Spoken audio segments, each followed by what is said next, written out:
Hey guys, today we're going to talk about making a more effective Texas rig. So, with that being said,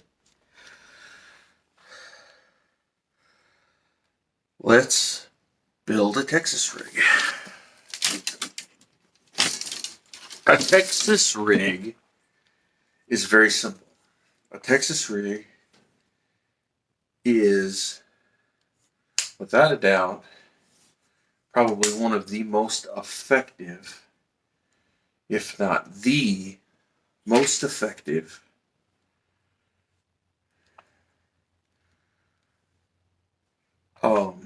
fishing rigs known to man.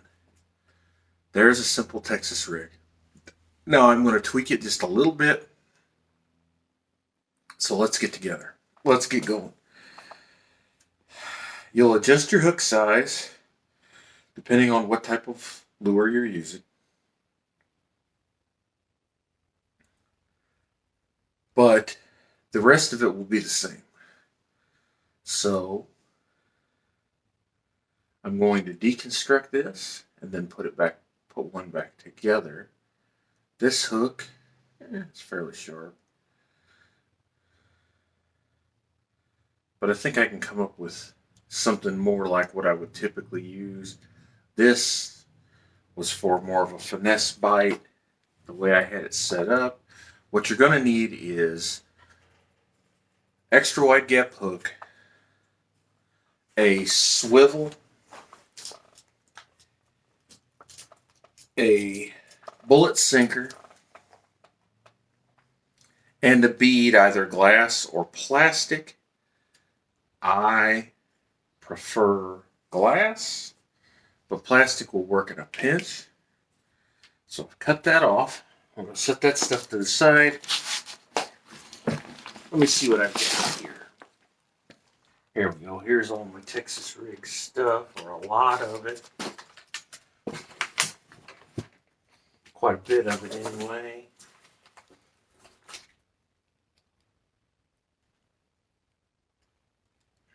Hang on here.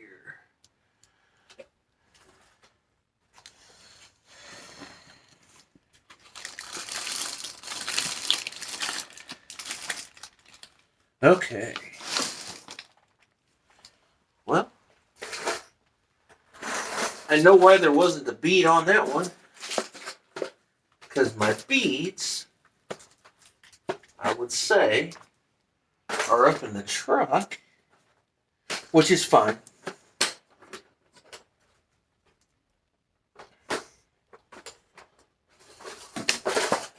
We'll go ahead and build one. It just won't have the bead on it. That's fine. But you'll get the concept for sure. So, we'll go ahead and use the components I had here. So,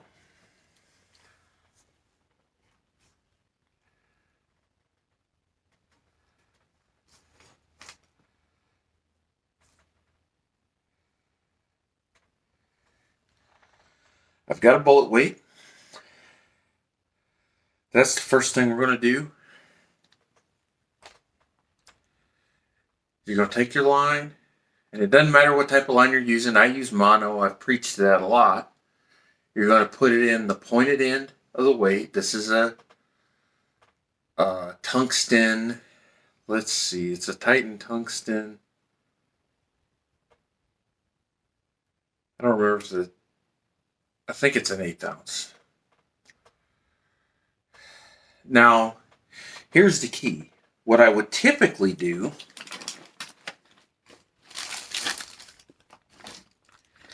is, after putting the weight on, I would slide a glass or plastic bead on here,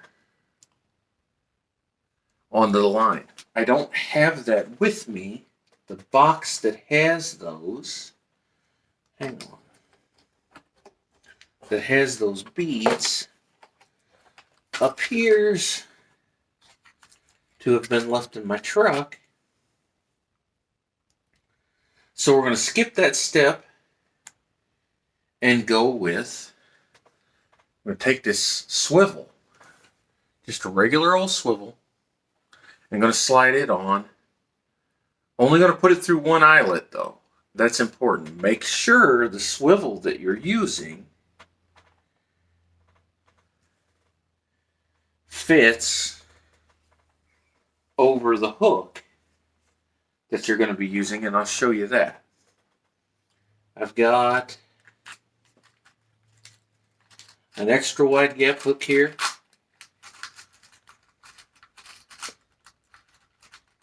Here we go.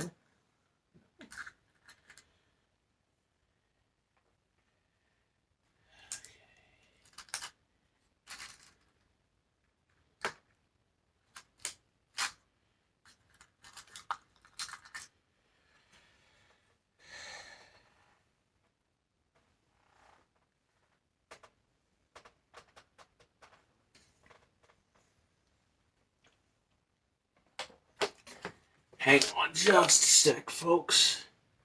Here we go. There's that extra wide gap hook. I knew I had one here.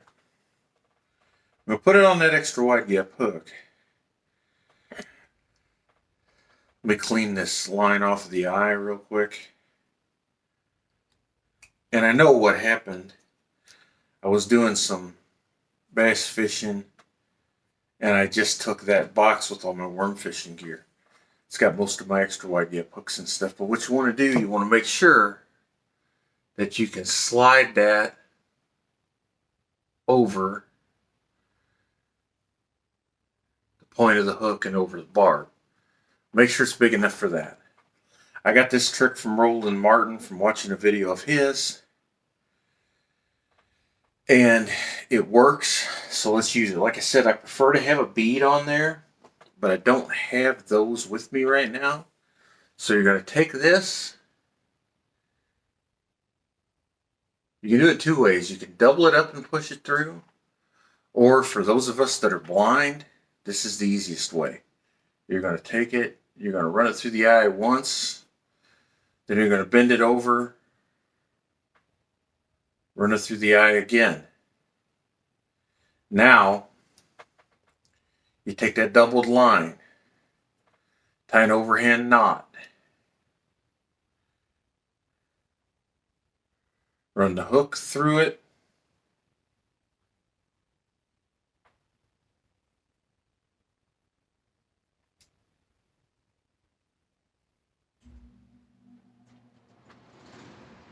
run the hook through it, or whatever lure you're using. This is just the extra wide gap hook. Pull it, grab your tag end. There's a reason you grab your tag end and not your main line. If you grab your main line and cinch it, you're going to pinch your main line. You don't want to do that. Now once it's fairly snug, then you can grab them both, snug it up, cut your tag end. I used to just bite it off, and I still sometimes do, but my teeth aren't what they used to be. So let me show you what you've got. Assuming there would be a bead between the bullet weight and the swivel, this is what you've got right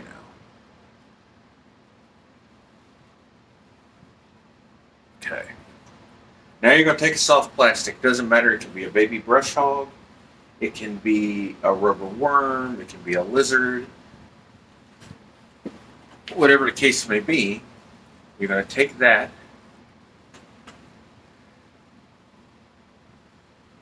and you're going to do the classic Texas rig. What you want is the top, the flat part here on this worm. See, there's a flat part. You can see that is the belly. You want the hook going through the belly. So you set it like that, and you want it to go into where it'll do that. So see about how much you got for the eye. You want to bury the eye of the hook. You run the hook through approximately that much. On a lot of them, it's just going to be the straight part of the bend. You're going to run it out. Just like that.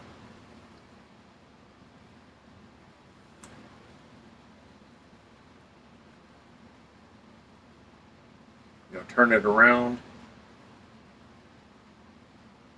Run it up over the eye. I ran it too far.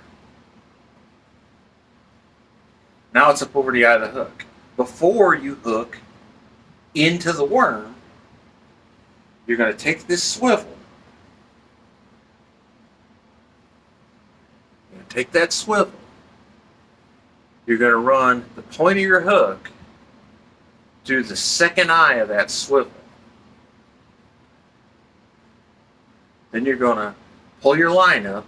Now what that does is when you get a light strike or something like that, it keeps that worm from being pulled down on the hook, and it saves the life of the worm by quite a bit.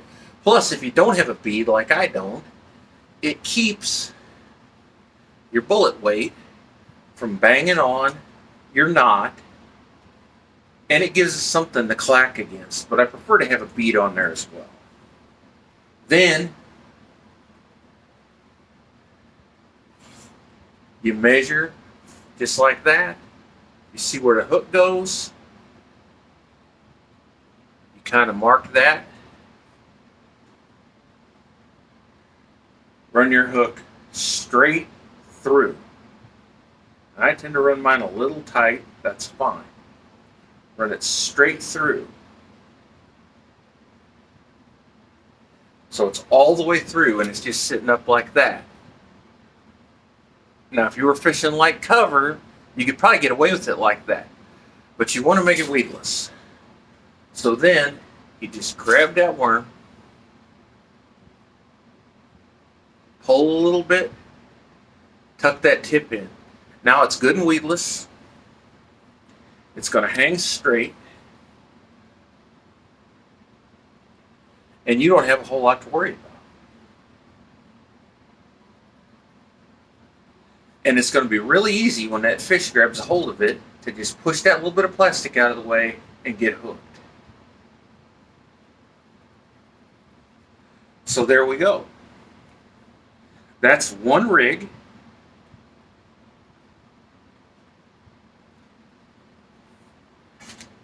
That is a variation of the classic Texas rig. A variation of the classic Texas rig. Now, a lot of guys will fish a weightless Texas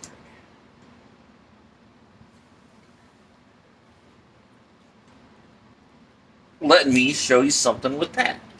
That's typically going to be fished. Hang on, I'm tangled up here. That's typically going to be fished on a spinning rod. And I happen to have one right here. I've got all my bass gear right here. Hang on. Get everything untangled. This was set up with, and I did a video about this a long time ago, with a wacky rig. But we're going to do a weightless Texas rig. So, let's cut this rig off. Do a weightless Texas rig.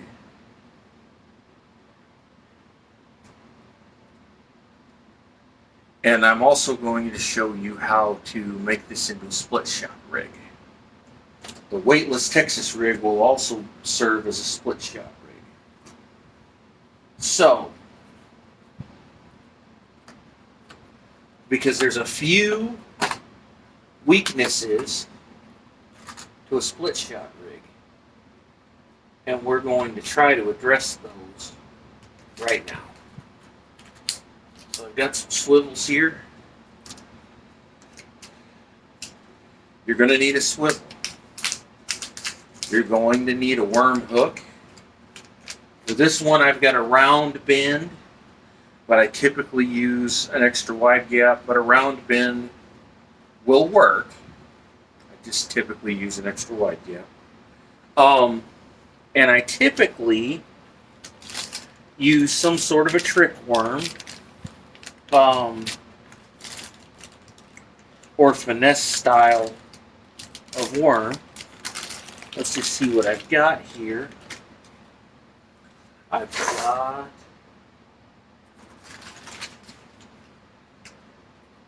a trick worm. Let me grab a larger hook. A lot of guys are going to use like bubble gum or something like that for this rig, and that's fine. This is just a green pumpkin zoom trick worm. Maybe you want to dip the tail in some chartreuse, spike it or something like that. That's fine. Let me get myself a little bit more slack line because we're going to be cutting off a little bit for a leader here. What are you going to say? You're not doing a Carolina rig. What are you doing? Well,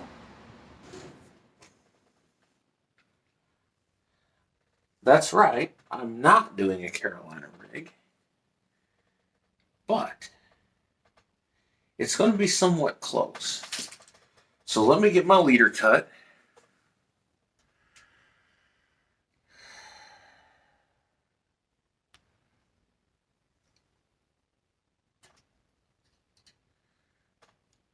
And somewhere probably a couple of feet, something like that. You want to leave enough room that you can retie a few times before you have to redo the whole rig. Now, we're going to tie the same knot on here. We're going to tie it onto our hook. Again, run the line through the eye. Run it back through.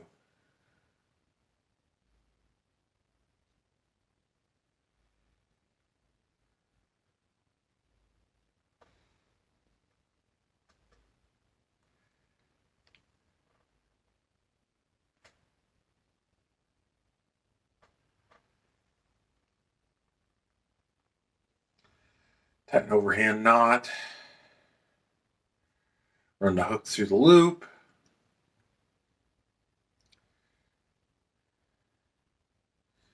Cinch everything down.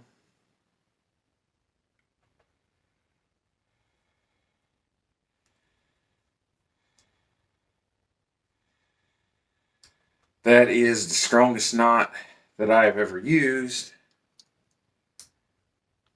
A Palomar knot. Cut our tag end. We're actually going to use 2 swivels on this. We're going to do the same swivel trick that I did on the other rig, and we're going to tie a swivel further up the line as well. So I'm going to need 2 swivels. No weights, 2 swivels. Now, I'm going to take the leader and tie it to one end of the swivel. It's important that you tie the leader end to the swivel first, because you can run the whole thing through the loop on the main line end, but otherwise you're going to be running the whole rod through, and you don't want to do that. So tie your leader onto your swivel first. Again, just a plain old Palomar knot. Don't use another knot. Please don't. If you're using monofilament, use a Palomar knot, nothing else. Don't use a clinch knot or cinch knot, or I've had too many of those come completely untied and cost me fish. And there's the improved clinch and all that stuff. Just tie yourself a Palomar knot. Okay. Got that. Going to trim off my excess.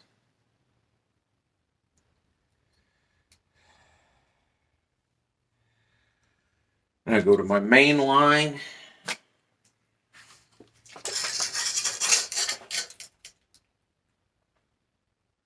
And I left just a little bit of tag, and I'm going to show you what that's for, because this is going to become a split shot rig as well, although I'm looking around and I don't see that I have any split shot.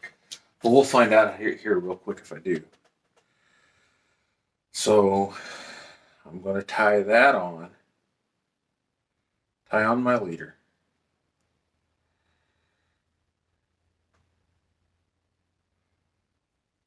Again, you can use any knot you want. I prefer the Palomar knot, obviously. Whenever I'm teaching someone how to fish, I always show them how to use a Palomar knot, and it's typically the only knot I show because it's the only knot I use. So then you can just run the whole leader through, hook, swivel and all.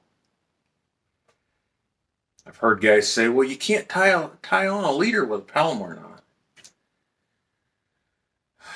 Well, they forgot to tell me that before I had done it a couple thousand times,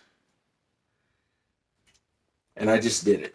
So I'm glad someone forgot to tell me that, because otherwise I might have believed them. Now I'm going to leave a little longer tag on here, and that is just so I can show you how to do the split shot rig, but for nothing else. Now we do this just like a regular Texas rig, except I'm going to run it probably down about 1/2 inch, 3/4 of an inch down, and leave some worm up on the top to wag a little bit. But the first thing we're going to do is run this hook. I forgot to put the swivel on first. Doggone it, and it doesn't fit. Okay. No, I got it. Okay. I should have put the swivel on first, but I didn't. So I'm going to run it down a little bit, let it so it'll wag a little bit. And I'll show you what I mean. Typically, I just cover the knot and everything. On this one, I want a little bit to wag up here. So we've got that part. Now, I'm going to run the point back through here. Tighten all that up. And we're going to do the same thing. This is a round bend hook, but I'm going to do it the same way. Except, well, no, I'm going to do it the same way. I'm going to do it exactly the same way. Mark it and run it through. And do what they call texposing it. Short for exposing it. Sometimes I'll put a little bit of a twist in it. But here's the thing. Here's the reason I did this.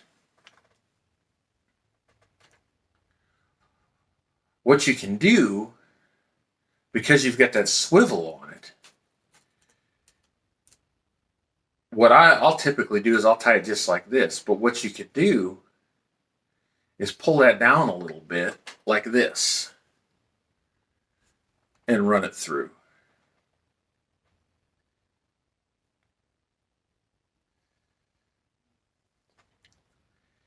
And then expose it.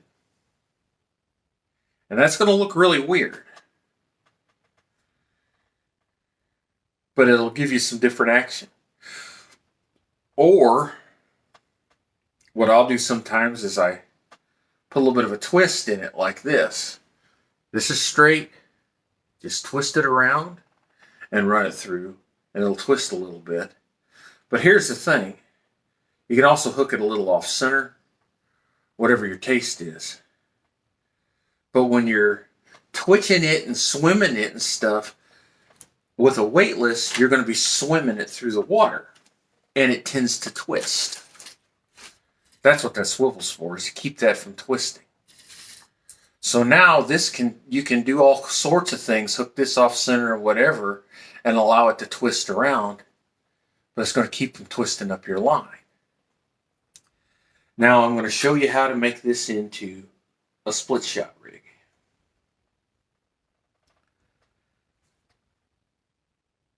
I don't have a piece of split shot, but I've got a crimp on drop shot weight, so we'll do the same thing. I left a little bit of a tag here. You see that? Just a little bit of a tag right there. Hopefully you can see that.